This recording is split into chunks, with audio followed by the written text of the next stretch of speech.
Hello friends, आज हम history में पढ़ने वाले हैं इस्लाम का भारत में आगमन। और यहाँ से बहुत सारा क्वेश्चंस आपके एग्ज़ाम में पूछा जाता है, तो आप ये वीडियो पूरा देखिए। पूरा मैं यहाँ पे आपको डिटेल में बताऊँगा। तो चलिए स्टार्ट करते हैं।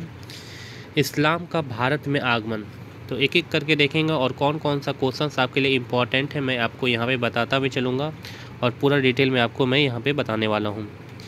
तो सबसे पहले समझना है कि इस्लाम का जो उदय है वो अरब देश में हुआ है। ठीक है, इस्लाम का उदय मतलब इस्लाम सबसे पहले कहाँ पे आया? अरब देश में आया, और धीरे धीरे ये पूरे विश्व में इसका प्रसार हो गया। 7वीं शताब्दी में भारत पर अरबों के आक्रमण के बाद भारतीय लोग इस्लाम से परिचित हुए। याद रखना है कौन सी शताब्दी में? 7वीं शताब्दी में जो है अरबों का आक्रमण हुआ था भारत पर, और इसके बाद भी भारतीय लोग जो है इस्लाम धर्म से परिचित हुए। और उसके बाद क्या हुआ कि धीरे धीरे इस्लाम भारतीय संस्कृति का क्या हो गया? अंग बन गया। अब समझते हैं कि जो इस्लाम धर्म की शुरुआत है वो एक्चुअल में कैसे हुआ, इसके बारे में देखते हैं। और यहाँ से एग्ज़ाम में बहुत सारा क्वेश्चंस पूछा जाता है। तो देखिए, सबसे पहले याद रखना है कि यह अरब देश की बात है। मतलब इस्लाम धर्म सबसे पहले कहाँ पे आया? अरब देश में। वहाँ के मक्का नामक शहर में सन 1570 ईस्वी में हजरत मोहम्मद का जन्म हुआ। ये पॉइंट आपको याद रखना है कि 570 ईस्वी में जो है हजरत मोहम्मद साहब का क्या हुआ था? जन्म हुआ था। उस समय अरब में अनेक छोटे छोटे कबीले थे। कबीले क्या होता है? कबीले होता है जैसे आजकल गांव होता है।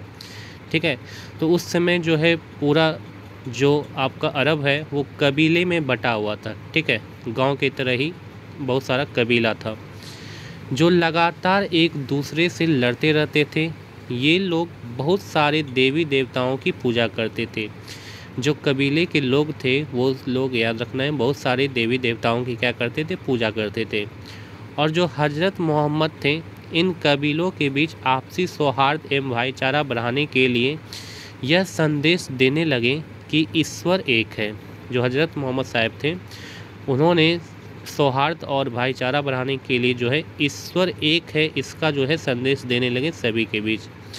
और साथ ही साथ इन्होंने कहा कि एकमात्र अल्लाह की सीधे और सरल तरीके से प्रार्थना करनी चाहिए। मोहम्मद साहब ने कहा कि अल्लाह को मानने वाले सब लोग बराबर हैं और एक हैं। उसके बाद नेक्स्ट है कि प्रारंभ में मक्का शहर के कई लोगों ने मोहम्मद साहब की बातों का विरोध किया था। यहाँ तक कि मोहम्मद साहब को मक्का छोड़कर 622 ईस्वी में दूसरे शहर मदीना जाना पड़ा। याद रखना है कि जो मोहम्मद साहब थे ये मदीना कब गए थे? 622 ईस्वी में। मतलब इन्होंने मक्का छोड़ा था 622 में, और 622 में कहाँ पहुँचे? मदीना में। और इनका जाना, याद रखना है, क्या कहा जाता है? हिजरत। ठीक है, इनका जाना, मदीना में जाना हिजरत कहा जाता है। और इसी समय से मुसलमान को हिजरी संवत प्रारंभ होता है। याद रखना है कि जो मुसलमान का हिजरी संवत है वो कब से प्रारंभ होता है? 622 ईस्वी से। और धीरे धीरे अरब के सारे कबीले मोहम्मद साहब की बात मानने लगे। ठीक है, इसके बाद धीरे धीरे जो है मोहम्मद साहब की बात जो है अरब के लोग मानने लगे। उसके बाद याद रखना है कि इस्लाम धर्म अरब देश से प्रारंभ होकर दुनिया के कई देशों में फैला। मोहम्मद साहब की मृत्यु जो है 632 ईस्वी में हुई। ये पॉइंट याद रखना है कि मोहम्मद साहब की मृत्यु कब हुई? 632 ईस्वी में। इस्लाम के 3 बुनियादी सिद्धांत हैं। कौन कौन? समता, समानता और बंधुत्व। इस्लाम धर्म के लोग मानते हैं कि अल्लाह एक है और उसके कौन है? बंदे हैं। तथा जो हजरत मोहम्मद हैं वो अल्लाह का पैगाम दैट इज संदेश लाने वाले कौन है? पैगंबर हैं। तो पैगंबर क्या होता है? पैगंबर वो होते हैं जो अल्लाह का पैगाम या संदेश लाते हैं, जो कि हजरत मोहम्मद साहब थे। चलिए, उसके बाद ये देखिए, ये मक्का का यहाँ पे सीन दिया हुआ है। ठीक है, जिसे काबा भी कहा जाता है। अब यहाँ पे देखिए मोहम्मद साहब की शिक्षाएं। तो मोहम्मद साहब की शिक्षाएं जो है, मोहम्मद साहब ने इस्लाम धर्म के मानने वालों के लिए जीवन में निम्न 5 सिद्धांत निर्धारित किए। कितना सिद्धांत? 5 सिद्धांत जो है वो निर्धारित किए। कौन कौन सिद्धांत है? तो वो देखिए। 5 सिद्धांत में फर्स्ट है कलमा। ठीक है। कलमा, कलमा क्या होता है कि कलमा का मतलब होता है कि अल्लाह एक है और मोहम्मद और उसके कौन है, पैगंबर हैं। दूसरा सिद्धांत है नमाज, मतलब प्रतिदिन 5 बार नमाज पढ़ना। तीसरा सिद्धांत क्या दिया था, रमज़ान, मतलब रमज़ान के पवित्र महीने में रोज़ा यानी कि व्रत रखना। चौथा क्या दिया था, ज़कात, मतलब अपनी उपार्जित आय का 2.5% गरीबों को क्या करना, सहायता देना। और पांचवा क्या दिया था, हज, मतलब पूरे जीवन में एक बार मक्का की तीर्थ यात्रा करना। तो ये 5 सिद्धांत जो है ये मोहम्मद साहब के द्वारा दिया गया है। नेक्स्ट याद रखना है कि मोहम्मद साहब के देहावसान के बाद अरब में खलीफाओं का प्रभुत्व स्थापित हो गया। मतलब जब मोहम्मद साहब की मृत्यु हुई तो उनके बाद अरब देश में किसका प्रभुत्व स्थापित हो गया, खलीफाओं का। ठीक है।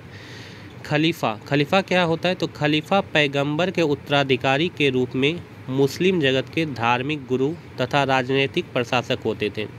ये जो खलीफा थे ये पैगंबर के उत्तराधिकारी होते थे। ठीक है। पैगंबर मतलब जो मोहम्मद साहब कौन थे, पैगंबर ही थे। इनके उत्तराधिकारी के रूप में खलीफा आए जो कि मुस्लिम जगत के धार्मिक गुरु के रूप में स्थापित हुए और राजनीतिक प्रशासक के रूप में। इन्होंने अपना साम्राज्य अरब देश, सीरिया, इराक, ईरान, मिस्र और उत्तरी अफ्रीका तथा स्पेन तक फैलाया। जो ये खलीफा थे इन्होंने अपना साम्राज्य किस किस देश में, तो अरब देश में, सीरिया में, इराक में, ईरान में, मिस्र में, ठीक है, उत्तरी अफ्रीका और स्पेन में ये यहाँ तक फैलाया। इसके बाद आता है भारत में इस्लाम धर्म। ये जो भारत में इस्लाम धर्म है ये कैसे आया, ठीक है, इसके बारे में हम पूरा जिक्र करेंगे, उसका चर्चा करेंगे, लेकिन ये नेक्स्ट वीडियो में। तो नेक्स्ट वीडियो में हम सब पढ़ेंगे कि भारत में इस्लाम धर्म का उदय कैसे हुआ और भारत में जो इस्लाम धर्म है वो रीति रिवाज में जो है भारत के लोग जो है वो इस्लाम कैसे बने, वो सारा हम यहाँ पे जिक्र करेंगे। इस्लाम धर्म से कैसे संबंधित हुए भारत के लोग, सारा यहाँ पे हम बताएंगे नेक्स्ट वीडियो में। तो आज का वीडियो आपको कैसा लगा कमेंट बॉक्स में आप ज़रूर लिखें। अच्छा लगा तो वीडियो को लाइक करें, शेयर करें और चैनल को ज़रूर से ज़रूर सब्सक्राइब करें। Thank you.